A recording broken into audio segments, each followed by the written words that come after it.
العالمين والصلاة والسلام على أشرف الأنبياء والمرسلين وعلى آله وصحبه أجمعين. سبحانك لا علم لنا إلا ما علمتنا إنك أنت العليم الحكيم. رب اشرح لي صدري ويسر لي أمري واحلل عقدة من لساني يفقهوا قولي. أما بعد. Alhamdulillah ala nikmatil Islam, alhamdulillah ala nikmatil iman, wa kafa biha min ni'mah.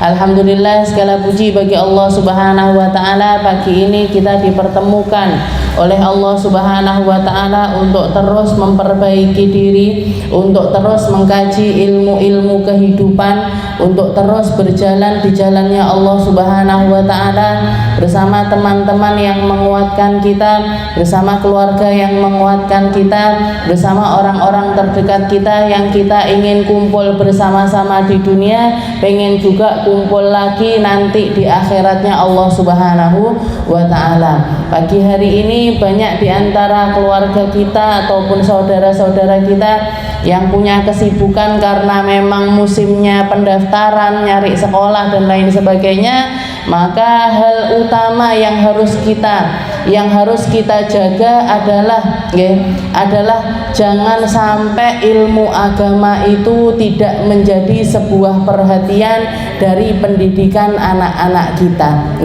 Karena ketika mereka memiliki agama di dalam hatinya, ketika Allah Ta'ala ada di dalam hati mereka, ketika kedekatan kepada Allah yang mereka yang kita dekatkan kepada mereka dan mereka menjadi hamba-hamba yang juga mendekat kepada Allah Ta'ala, maka segala macam keburukan akan terhindarkan. Kita kalau melihat sekolah zaman sekarang, kos-kosan zaman sekarang, tempat tinggal sendirian zaman sekarang ini kan ngeri sekali gitu. Mungkin jenengan percaya dengan anak-anaknya karena mereka anak-anak yang menjaga diri, yang ngerti aturan, yang ngerti tentang batasan-batasan dan lain sebagainya. Tapi yang kita khawatirkan juga adalah orang-orang yang ada di sekitarnya. Orang-orang yang ada di sekitarnya. Salah satu contoh, mungkin beberapa waktu yang lalu kita mendengar ada putranya salah satu saudari kita yang meninggal karena dibunuh. Ini yang salah anaknya apa orang yang ada di sekitarnya? Kan orang yang ada di sekitarnya. Jadi istilahnya kita mungkin percaya mendidik mereka dengan baik, tapi di luar itu semuanya selalu dan selalulah titipkan anak-anak jenengan itu kepada Allah Subhanahu wa taala. Sempatkan setiap kali mereka keluar, setiap kali kita berpisah, kita katakan kepada mereka, "Nak, sekarang mama, abah, ayah, umi tidak bisa mendampingi kamu, tidak bisa melihat kamu ketika mereka di sekolah, ketika mereka sama teman-temannya dan lain sebagainya.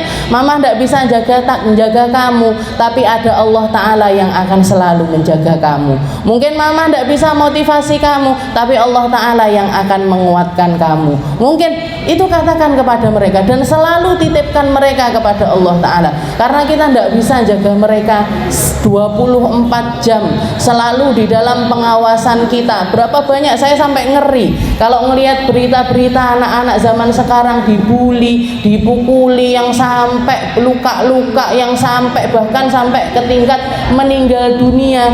Ini serem sekali. Ini serem sekali. Kalau kita nyalahkan, apakah keluarganya yang disalahkan? Mungkin enggak. Tapi ya karena orang-orang yang ada di sekitarnya yang tidak terlindungi dengan agama, yang tidak kenal sama Allah Ta'ala, yang tidak dekat dengan syariat, tidak dekat dengan aturannya Rasulullah Sallallahu Alaihi Wasallam, sehingga mereka menjadi orang-orang yang semacam itu. Makanya saya selalu mau mereka sekolah dimanapun, mau mereka ngambil pendidikan macam apapun, jangan mau nyekolahkan anak-anak setinggi apapun, semahal apapun biayanya, terserah, mau di dalam negeri, mau di luar negeri, monggo.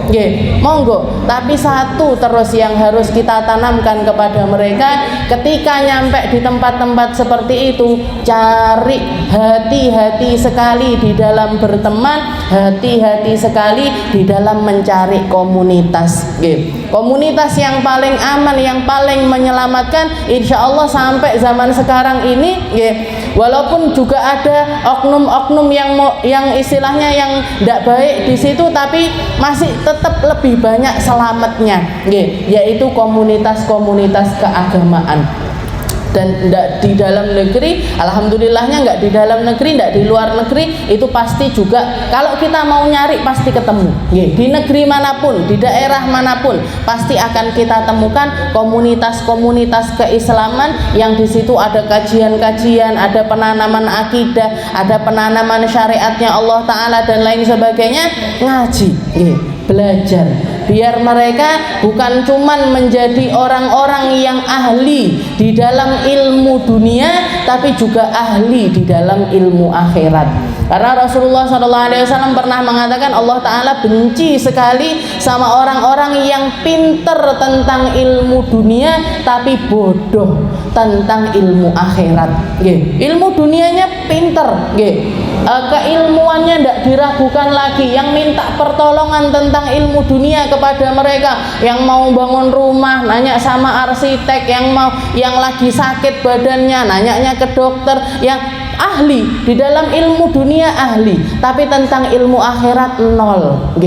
Jadi saking sibuknya belajar ilmu dunia sampai tidak sempat sekali belajar ilmu akhirat. Ini orang yang sangat dimurkai oleh Allah Subhanahu wa Ta'ala. Nanti Allah Ta'ala akan menanyakan, kamu bisa, kamu punya waktu, kamu punya biaya, kamu punya langkah untuk pergi ke tempat-tempat kamu ngemban ilmu, nyari ilmu tentang perkara-perkara dunia, tapi tidak sempat nyari ilmu untuk datang kepadaku, nggak sempat nyari ilmu untuk kembali kepadaku, nggak sempat nyari ilmu untuk menyelamatkan akhiratmu, nggak sempat nyari ilmu untuk masuk ke dalam surgaku, dilemparkan sama Allah Ta'ala ke dalam neraka.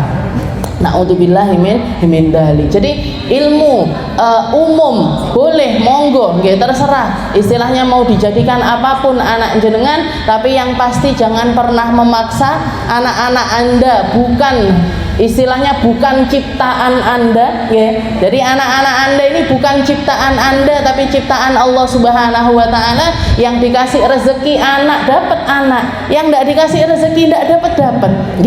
Istilahnya ketika kita dikaruniai putra putri, itu semuanya adalah anugerah, dan setiap anugerah pertanggungjawabannya juga luar biasa berat. Kalau kita mendengar satu baju nanti di akhirat hisabnya itu sampai 500 tahun, jenengan bayangkan dengan anak-anak jenengan, satu baju, satu lembar baju, itu bajunya tok loh, durung jilbabe, durung brose, durung kacamotane, belum celananya, belum yang lain-lainnya, terus maskernya, tidak ditanya memangnya sama, ditanya, semuanya akan ditanya sama Allah Ta'ala, diperhitungkan, minimal merhitungkannya dari mana kamu dapatnya, dari mana kamu dapatnya, dari harta halalkah, dari harta haramkah, dengan cara yang baikkah, dengan cara yang burukkah, dari mana asalnya, dan dipakai untuk apa, itu pasti ditanyakan sama Allah Subhanahu wa Ta'ala. Kalau perkara baju 500 tahun hisabnya, lale anak-anak jenengan ini berapa tahun, berapa puluh tahun, berapa ratus tahun, berapa ratus tahun kita akan ditanya tentang perkara anak-anak kita, mulai dari mereka lahir sampai dewasa, sampai kita nyekolahkan di mana, pakai biaya apa, mau dijadikan, semuanya. Setiap detik dan setiap menit yang jenengan habiskan, momen-momen bersama anak-anak, itu nanti semuanya akan dimintai pertanggungjawabannya oleh Allah Subhanahu wa Ta'ala. Makanya jadi ibu, jadi orang tua, harus siap, harus siap. Saya sekarang posisinya jadi orang tua, saya sekarang posisinya jadi ibu dari anak-anak saya, maka saya harus memantaskan diri untuk jadi ibu yang baik untuk mereka. Enggak kudu ibu sing ayu, nggih toh? Ndak kudu ibu sing lemah gemulai, Ndak harus ibu yang punya titel depan dan belakang. Ndak harus itu semuanya ndak harus. Tapi yang harus, yang pasti harus kita tunjukkan di hadapan anak-anak kita, saya adalah ibu yang baik untuk mereka. Tutur kata saya baik, yang saya lihat baik, pertemanan saya baik, kumpulan saya baik, baik, saya istri, saya ibu yang baik sama suami saya ibu yang baik sama mertua saya ibu yang baik dengan orang tua saya ibu yang baik dengan tetangga-tetangga saya. Baik, Bu, kuncinya bukan yang lain-lain. Masalah harta, masalah pangkat, masalah titel dan lain sebagainya itu semuanya nggak penting. Saya bisa katakan itu semuanya sangat tidak penting karena nggak jamin. Istilahnya ndak jamin apapun, ndak jamin apapun. Orang pintar sak pintar-pintarnya, tapi kalau misalkan di dalam hatinya ndak ada rasa takut kepada Allah Ta'ala, jadi sampah mereka. Jadi sampah beneran. Istilahnya punya harta banyak tapi kolu, napa kolu niku? Tapi kuat makan hartanya orang lain, bisa mereka mencuri, bisa ngambil haknya orang, istilahnya tega mereka itu, tega melihat rakyatnya kesusahan dan lain sebagainya. Apa kalau dikatakan mereka ini orang-orang bodoh? Pintar punya titel depan, belakang, tengah mungkin anak pondok titel tengah barang. Jadi istilahnya kalau masalah ilmu dunia ndak kurang-kurang, tapi ternyata yang ndak ada adalah imannya, yang ndak ada adalah Islamnya, yang ndak ada adalah, karena Rasulullah mengatakan seperti itu ketika ada sahabat bertanya, ya Rasulullah, ayasriqul mu'min, apakah orang mukmin itu mungkin mencuri ya Rasul? Katanya Rasulullah mungkin, mungkin orang muslim itu mungkin mencuri, tapi ketika mencuri Allah Ta'ala mencabut keimanan dari dalam hatinya. Ya Rasul, apa mungkin orang muslim itu berzina? Mungkin, ya, katanya Nabi, mungkin orang muslim itu berzina, tapi ketika mereka berzina Allah Ta'ala mencabut keimanannya dari dalam hatinya. Satu yang dikatakan sama Nabi, tidak mungkin orang muslim itu berdusta. Ketika ada yang bertanya, ya Rasul, ayakdzibul muslim, apakah seorang yang muslim itu akan berdusta? Kata Nabi, tidak mungkin orang muslim itu berdusta. Tidak mungkin. Tapi yang jelas ketika mencuri, ketika bermaksiat, ketika melakukan keburukan, itu keimanan tercabut dari dalam hati mereka. Mbuh balik, mbuh ndak. Kalau mencurinya terus-terusan, berarti kan tercabut terus-terusan. Kalau berzinanya terus-terusan, berarti kan tercabutnya juga terus-terusan. Ini yang perlu kita perbaiki, iman Islam, kedekatan kita kepada Allah Ta'ala, itu yang akan merubah segalanya, itu yang akan memperbaiki segalanya. Karena ketika kita dekat dengan Allah Ta'ala, cahaya masuk ke dalam hati kita, masuk ke dalam ruh kita, masuk ke dalam pikiran kita, maka yang lain-lain ini akan terterangi, akan dikasih penerangan secara otomatis oleh Allah Subhanahu wa Ta'ala. Kita jadi tahu apa yang perlu kita katakan dan apa yang tidak perlu kita katakan. Kita jadi tahu kemana saya harus pergi dan kemana saya harus menghindar. Pertemanan macam mana yang sehat dan pertemanan mana yang tidak sehat. Keluar uang saya mana yang baik dan mana yang tidak baik. Semuanya yang memperbaiki adalah Allah Subhanahu wa Ta'ala. Tidak perlu kita, bukan kita yang memperbaiki, tapi Allah.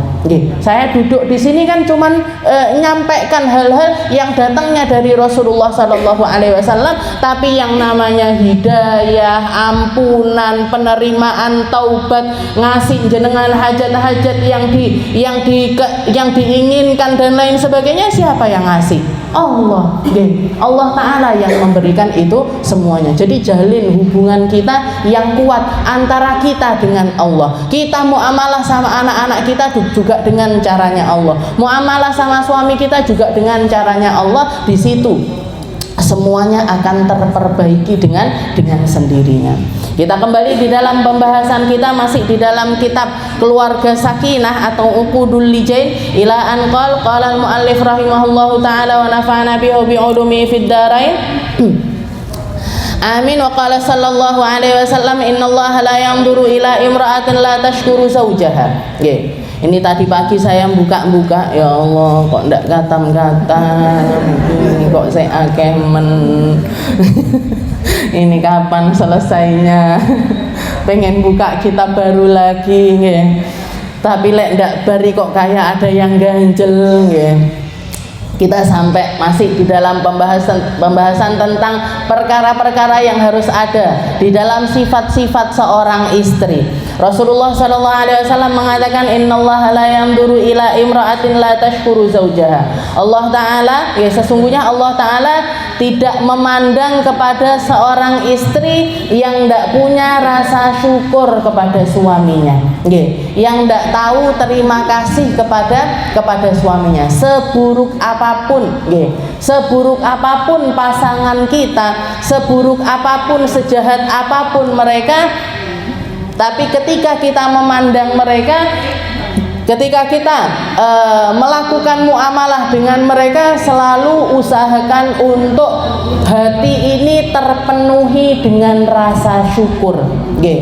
Alhamdulillah punya suami. Pertama nih dulu. Alhamdulillah punya suami. Karena berapa banyak orang tidak punya suami, tidak punya pasangan hidup, bahkan sampai meninggal dunia tidak punya pasangan. Jadi pertama kita pandang mereka sambil mengatakan alhamdulillah saya punya suami. Masih yo tidak ganteng-ganteng banget. Masih yo perutnya belendung.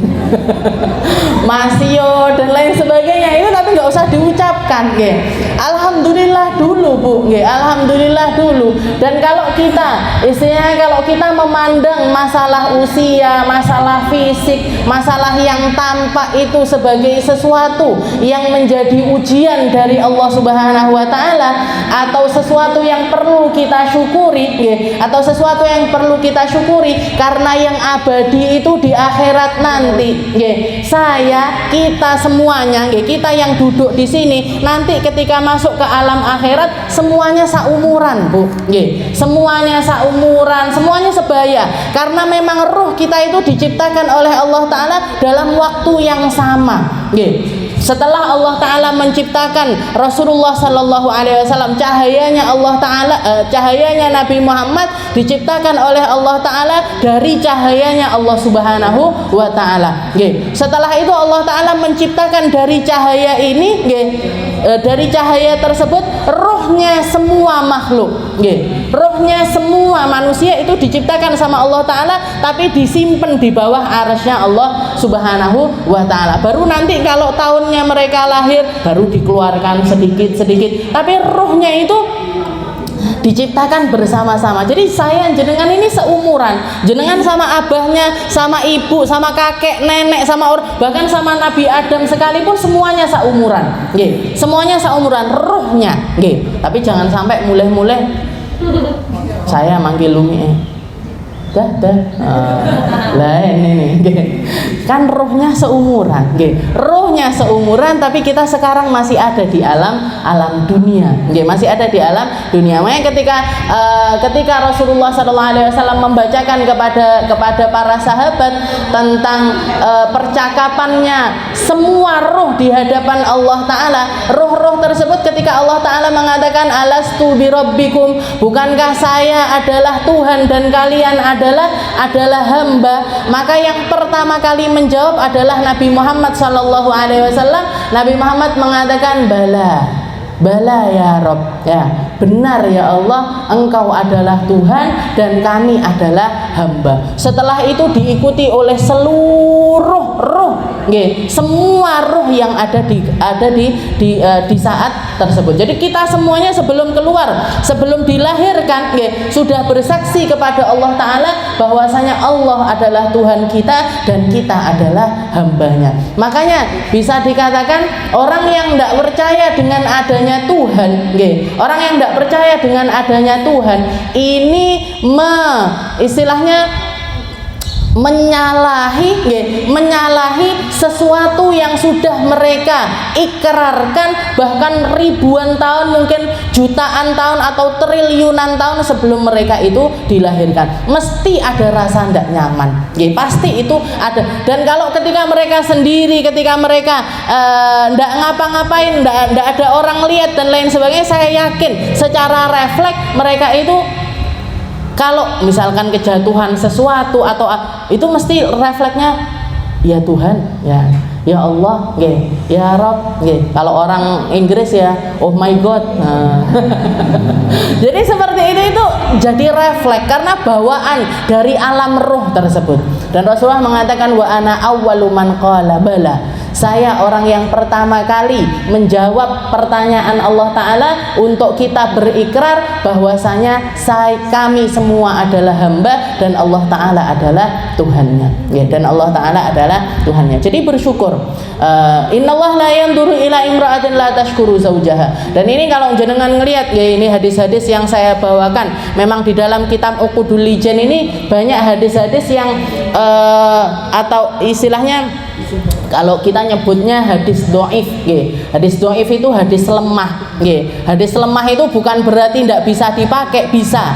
Di madhabnya Imam Syafi'i, di madhabnya bahkan para ulama-ulama lain masih memakai hadis-hadis ini, tapi bukan untuk menghukumi sesuatu, tapi untuk fadhailul a'mal. Kalau kita ngambil tentang fadilah-fadilah amal, tentang motivasi, tentang biar kita lebih baik lagi sama suami, suami juga lebih baik kepada istri dan lain sebagainya, ngambil hadis-hadisnya Nabi yang lemah itu tidak apa-apa. Itu sesuatu yang diperbolehkan. Jadi tingkatannya bukan yang paling atas, yang paling atas itu ada yang namanya hadis mutawatir, habis itu ada hadis sahih, ada hadis hasan, ada hadis marfu, ada hadis macam-macam. Tingkatannya hadis-hadis niku macam-macam. Dan ini hadis-hadis yang dipakai sama Imam Al-Fadhil Asy-Syaikh Muhammad Nawawi bin Umar Al-Jawi ini, beliau orang Jawa, orang Banten, ini yang dipakai banyak diantaranya adalah hadis-hadis dhaif. Jadi kalau jenengan kok saya tidak pernah dengar ya, kok seserem itu ya, serem gitu. Allah, sesungguhnya Allah Ta'ala tidak memandang yang begini, nanti tambah serem ke belakang. Innallaha la yanzuru ila imra'atin la tashkuru zaujaha. Allah Ta'ala tidak memandang. Tidak dipandang ini gimana? Tidak dipandang ini gini. Kalau misalkan kita, jenengan, lagi ada masalah sama suami, atau jenengan sendirilah istilahnya yang marah kita, yang kesel kita, sing pegel kita, ndak mulih-mulih panggah ngopi ya misalkan suaminya, sehari ditegur, ya mulih jangan malam-malam toh. Ya sehari, 2 hari, 3 hari ditegur tetep aja kayak gitu. Lama-lama jenengan pilih nopo? Pilih gandelok, pilih ndak mau nyapa, pilih ndak mau ngelihat. Ini tingkatan marah setelah omelan-omelan. Diemnya seorang ibu itu lebih serem dibandingkan ngomelnya.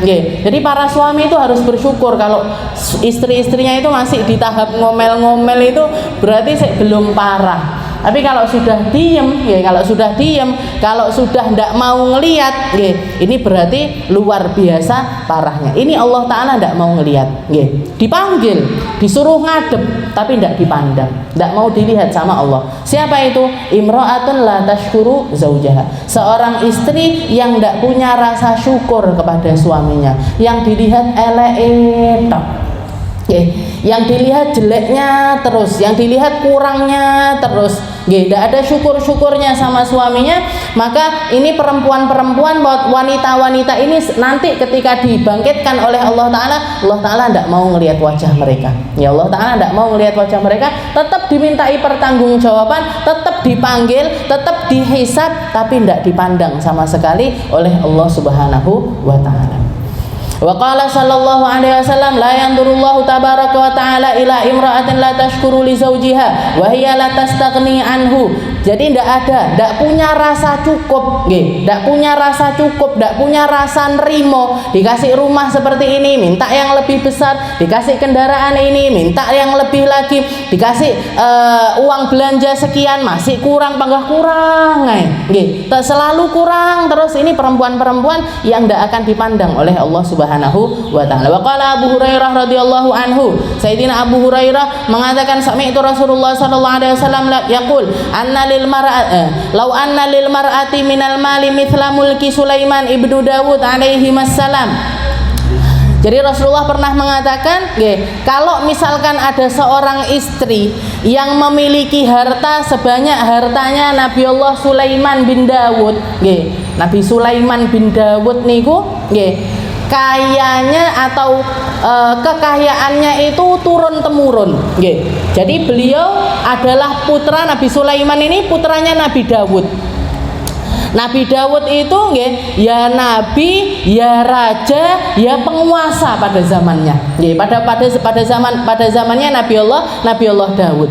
Turun kepada Nabi Allah Sulaiman, Nabi Sulaiman mampu mengembangkan kekayaan orangnya, kekuasaan negerinya. Kalau salah satu cerita yang diceritakan di dalam Al-Quran itu seperti kisah di mana beliau menaklukkan Ratu Bilqis. Ratu Bilqis itu kan penguasa satu daerah, penguasa istilahnya kayak rajanya atau ratunya sebuah daerah ditaklukkan oleh Nabi Sulaiman dengan cara-cara dikirimi surat, dikirimi surat innahu min Sulaiman wa innahu bismillahirrahmanirrahim, sesungguhnya surat ini dari Sulaiman dan surat ini mengatasnamakan Allah Subhanahu wa taala yang Maha Pengasih dan juga Maha Penyayang. Berislamlah kamu, saya melihat kamu menyembah sesembahan yang salah. Artinya Ratu Bilqis waktu itu yang disembah matahari, yang disembah matahari. Kalau mataharinya lagi terbenam, kamu nyembah apa kira-kira? Berarti para penyembah matahari itu kan ibadahnya siang tok, Tuhannya begini ndak ketok, nggak kelihatan. Maka ditegur-tegur dengan cara yang semacam itu. Bahkan Nabi Sulaiman ngirimkan ketika rombongannya Ratu Bilqis ini datang, di perjalanan ini Nabi Sulaiman sudah ngambil singgasananya. Singgasana itu bukan cuman kursinya aja, tapi atribute tempat singgasana itu semuanya diboyong ke kerajaannya Nabi Allah Sulaiman hanya dengan hitungan kedipan mata. Pertama, jin yang disuruh mindahkan agak lama waktunya, mungkin 5 menit atau 3 menit gitu.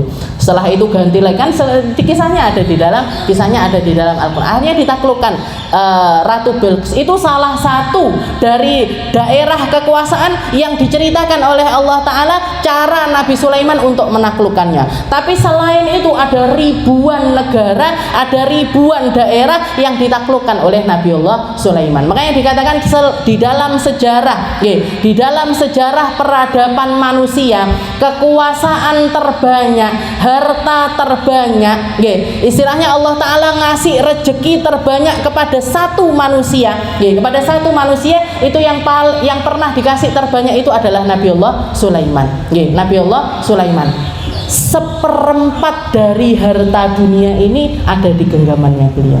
1/4 nih, 1/4 harta dunia ada di dalam genggamannya Nabi Allah Sulaiman. Dari segi hartanya, dari segi kekuasaannya, dari segi kepemimpinannya, itu semuanya ada di tangan Nabi Allah Sulaiman. Itu pun 1/4, itu pun 1/4 dunia. Ndak enek sing sampai dapat seluruh dunia, itu ndak ada. Tidak ada sama sekali. Maka dikatakan di sini kalau misalkan ada seorang perempuan yang memiliki harta sebanyak Nabi Allah Sulaiman. Nabi Sulaiman ini pernah nawarkan kepada Allah Ta'ala untuk ngopeni, ngasih makan, raktir hewan-hewan laut.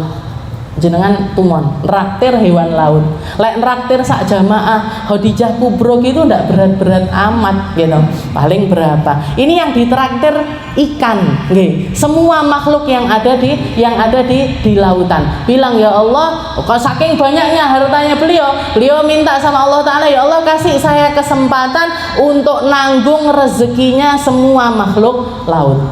Katanya Allah Ta'ala, mampu kamu, iya. pasti bisa istilahnya gitu. Akhirnya disiapkan sak negeri nggih, seluruh rakyatnya itu disuruh masak-masak nggih untuk hewan-hewan yang ada di lautan. Akhirnya ini jadi istilahnya dimulai dari hewan-hewan kecil-kecil dulu nggih, naik semuanya ke pantai ke mulut-mulut pantai. Setelah itu makanannya itu diberikan nggih, makanannya diberikan. Setelah diberikan nggih, jatahnya ikan kecil itu diberikan, ternyata saya kurang.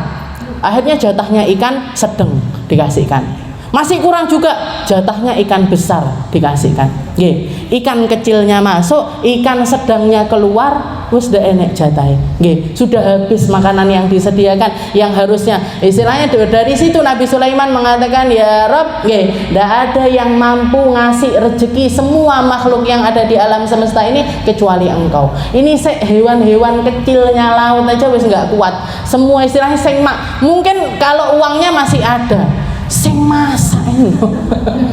Padahal itu yang dikerahkan pasukannya bukan cuma dari alam manusia, jin dia dikongkon masak, jin juga disuruh masak, semua yang kasat mata dan yang tidak kasat mata yang disuruh masak semuanya sama Nabi Allah Sulaiman. Tapi nggak mampu untuk ngasih makan sekedar hewan kecil-kecilnya laut aja, ndak mampu.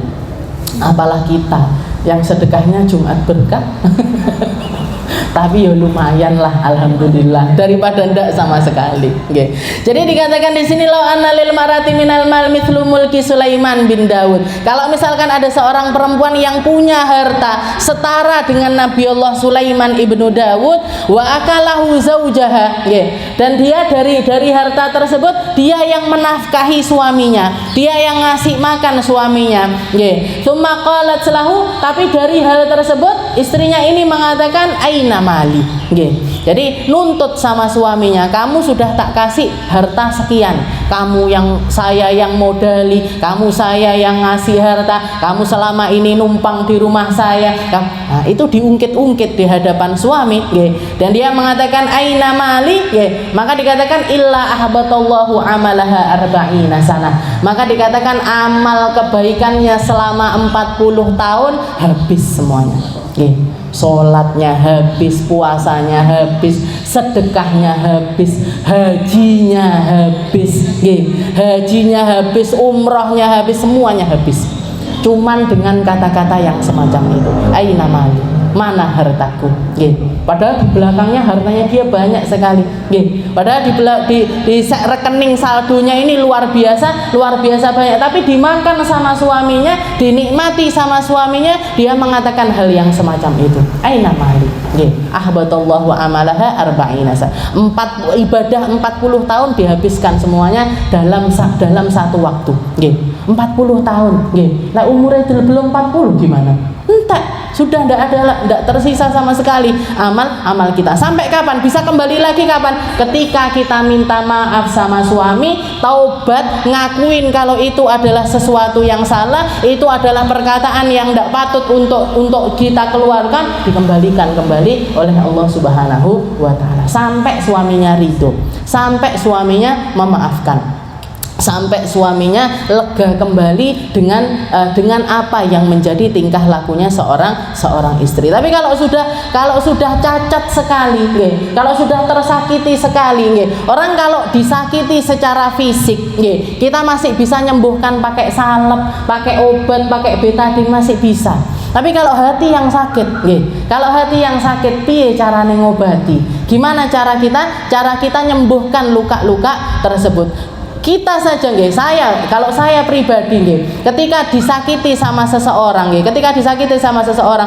itu sesuatu yang mungkin memaafkan iya, tapi lupa kan tidak bisa. Istilahnya dimaafkan iya, tak maafkan, saya ridho, tapi mau kita deket-deket lagi sama orang itu? Tidak mau.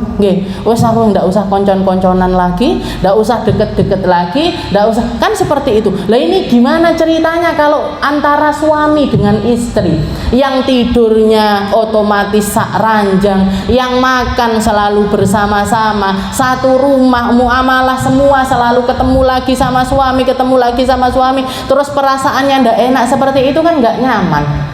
Makanya sebisa mungkin kita hindari. untuk ngungkit-ngungkit, untuk ngomong saya kan yang gini, saya kan yang gini, saya yang, walaupun harta Anda sebanyak apapun, bahkan yang dicontohkan di sini, walaupun hartanya perempuan itu sebanyak hartanya Nabiullah Sulaiman sekalipun, tapi kalau dia ngomong seperti itu kepada suaminya, dihapuskan semua amal kebaikannya oleh Allah Subhanahu wa ta'ala. Wa qala Utsman bin Affan, Sayyidina Utsman juga pernah mengatakan, sami'tu Rasulullah sallallahu alaihi wasallam yaqul, saya mendengar Nabi Muhammad mengatakan, lau annal mar'ah malakatid dunya bihadzafiriha wa anfaqatil jami' ala zawjiha thumma mannat 'alaihi ba'da hin illa ahbatallahu 'amalaha wa hasyaraha ma'a Qarun. Kata Sayyidina Utsman, beliau mendengar Nabi mengatakan, kalau misalkan perempuan itu, kalau misalkan seorang istri itu punya harta, punya harta, seluruh dunia ini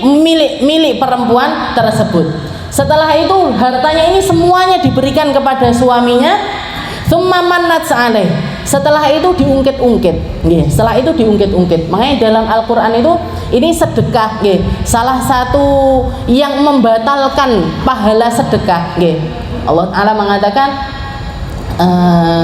jadi la tubtilu shadaqatikum bil manni wal adha.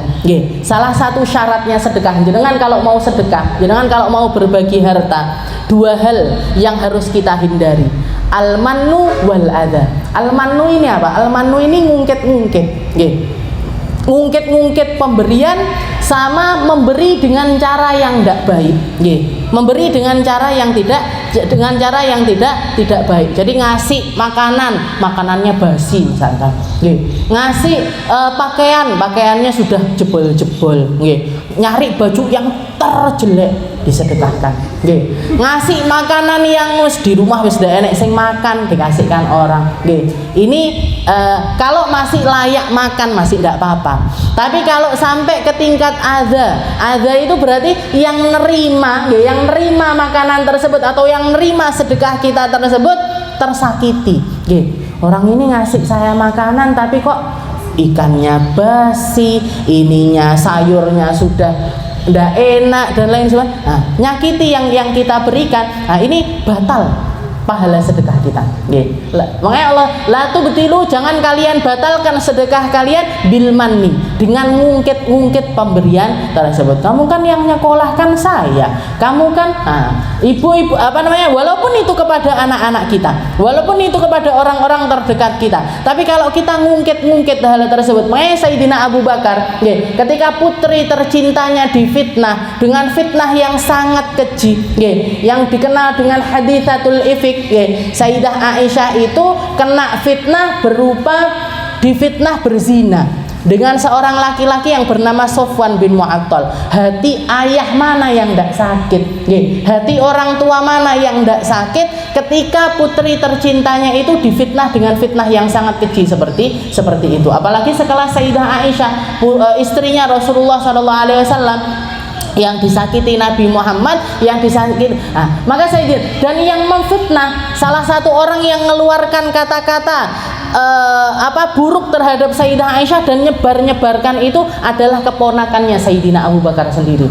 Dan keponakan ini adalah orang yang setiap bulannya itu dijatah, dibelonjo sama Sayyidina Abu Bakar, dibelanja setiap bulannya. Begitu Hasan bin Thabit ini, jadi ponaannya Sayyidina Abu Bakar ini melontarkan kata-kata yang tidak enak kepada Sayyidah Aisyah seperti itu, dihentikan uang bulanannya, dihentikan belonjo bulanannya itu, dihentikan karena sakit hati. Tapi nggak keluar kata-kata buruk sama sekali. Istilahnya nggak terus kamu begini, kamu nggak tahu terima kasih, kamu sudah. Karena kenapa? Karena Sayyidina Abu Bakar tahu ngungkit semacam itu akan membatalkan pahala sedekah yang sudah sekian lama beliau lakukan. Jadi tidak keluar sama sekali, tidak keluar kata-kata, cuman dicabut gitu aja, cuman dihentikan uang bulanannya itu, cuman dihentikan, tapi tidak keluar kata-kata buruk sama sekali. Sampai turun ayat yang mengatakan, ya wahai hamba-hamba yang punya kelebihan harta, apa kalian tidak pengen jadi orang-orang yang rahmat, orang-orang yang ahli sedekah di sisi Allah Subhanahu wa Ta'ala? Digitukan sama Allah Ta'ala. Akhirnya Sayyidina Abu Bakar mengatakan, bala ya Rob, ya Rob, saya pengen jadi hamba yang ahli sedekah, yang sukanya itu ngasih kebaikan kepada orang, layak tali ulul amri minkum wasa'ati. Jadi di dalam surat An-Nur itu Allah Ta'ala ngasih motivasi seperti itu kepada Sayyidina Abu Bakar. Akhirnya begitu turun ayat tersebut dikembalikan lagi. Uang bulanannya itu rutin lagi diberikan kepada keponakannya tersebut. Tapi satu yang kita pelajari, tidak keluar sama sekali kata-kata ngungkit-ngungkit. Karena ngungkit-ngungkit itu akan membatalkan pahala sedekah tersebut. Jadi kalau sedekah ya wes, masalah nanti ada masalah dengan kita, makanya sulit. Sedekah itu sulit, sesuatu yang sulit. Qala Utsman bin jadi kalau misal summa manat alaihi ba'dahin, jadi dia yang biayai suaminya, dia yang ngopeni suaminya, setelah itu ngungkit pemberian tersebut. Illa ahbatallahu amalaha wa hasyaraha ma'a qarun, maka semua kebaikannya dihabiskan sama Allah Ta'ala, dan dia nanti di hari kiamat akan dibangkitkan bersama Qarun. Qarun itu jenengan tahu Qarun, salah satu dari koncone Fir'aun lah, kurang luweh sama Fir'aun ini Qarun ini. Jadi dibangkitkan sama rombongannya Qarun ini yang tadi, naudzubillahi min dzalik. Wa qala sallallahu alaihi wasallam, Nabi Muhammad juga mengatakan, awwalu ma tus'alil mar'ah yaumal qiyamah an salatiha wa an ba'liha. Jadi hal pertama yang akan dimintai pertanggungjawabannya oleh Allah Ta'ala kepada para istri, yang pertama adalah tentang sholatnya, dan yang kedua adalah tentang suaminya. Gimana kamu dengan suami? Jadi pertama tentang masalah sholat kita, seperti yang sering kita bahas. Jadi hal pertama yang akan dimintai pertanggungjawaban oleh Allah Ta'ala adalah perkara sholat kita. Kalau sholatnya baik, maka yang lainnya juga baik. Setelah perkara sholat selesai, yang kedua ditanyai adalah tentang suami kita. Suami kita, jangan suami kita. Tujuannya akeh. Waqala Rasulullah sallallahu alaihi wasallam, awwalu ma yuhasabur rajul an salatihi tsumma an nisaihi. Begitu juga dengan para laki-laki, yang ditanya pertama kali adalah salatnya, dan yang kedua adalah tentang pasangan hidupnya, istri-istrinya. Tentang istri-istrinya. In ahsana ahsana wallahu a'lam bis shawab. Insyaallah kita lanjutkan di pertemuan yang selanjutnya.